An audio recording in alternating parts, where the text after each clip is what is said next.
For almost all of our existence on Earth, human beings were remarkably ill-equipped to survive. We do not have thick fur to endure the freezing cold, and we lack the claws and fangs required to fend off predators in the wild.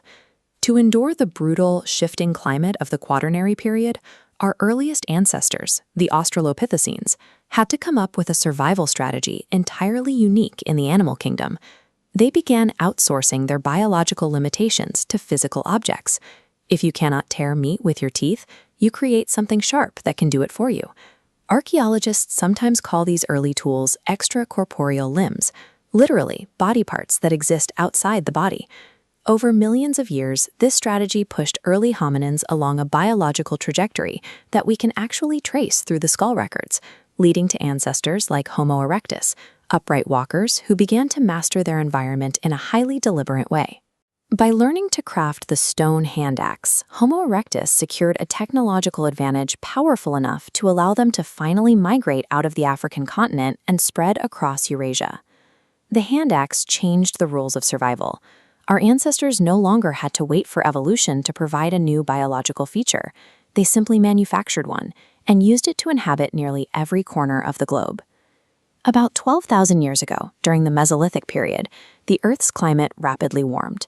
Ice sheets retreated, and vast new forests and grassy steppes expanded across the continents. Homo sapiens adapted to this shifting landscape by inventing microliths. These were tiny, highly specialized stone blades, precisely engineered to hunt small, fast game and to harvest fish from newly abundant waterways. This chart visualizes human population density over time.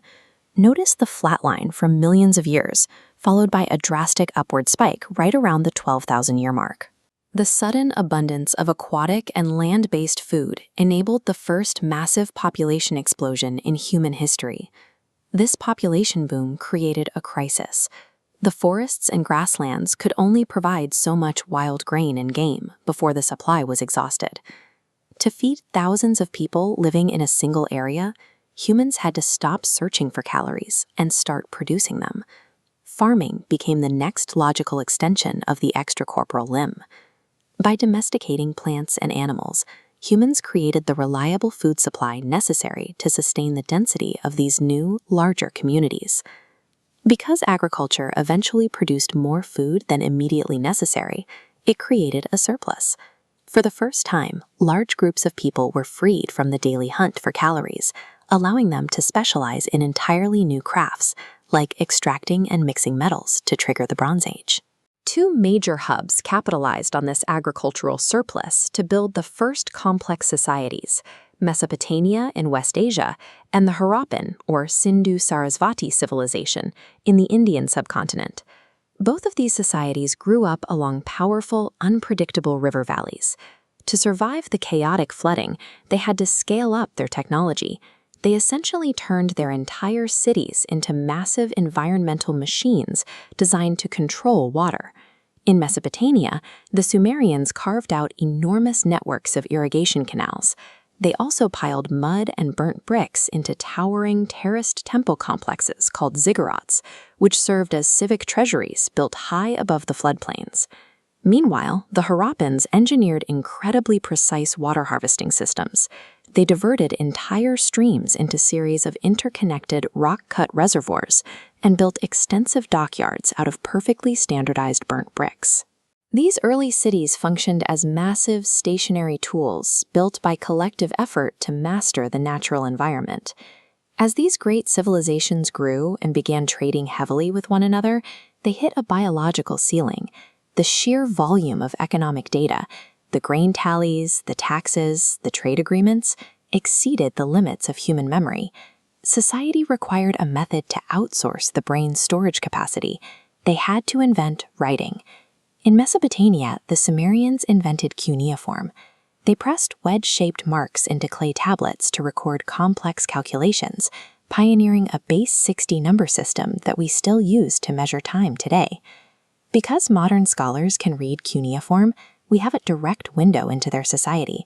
We can read their earliest agricultural receipts and even their legal systems, like the massive compilation of laws known as Hammurabi's Code. The Harappan civilization also utilized a writing system. stamping a distinct pictographic script alongside animal motifs onto clay seals and pottery. Yet, despite the vastness of the Harappan cities, their pictographic script remains completely undeciphered to this day. We can hold their records in our hands, but we cannot hear what they are saying.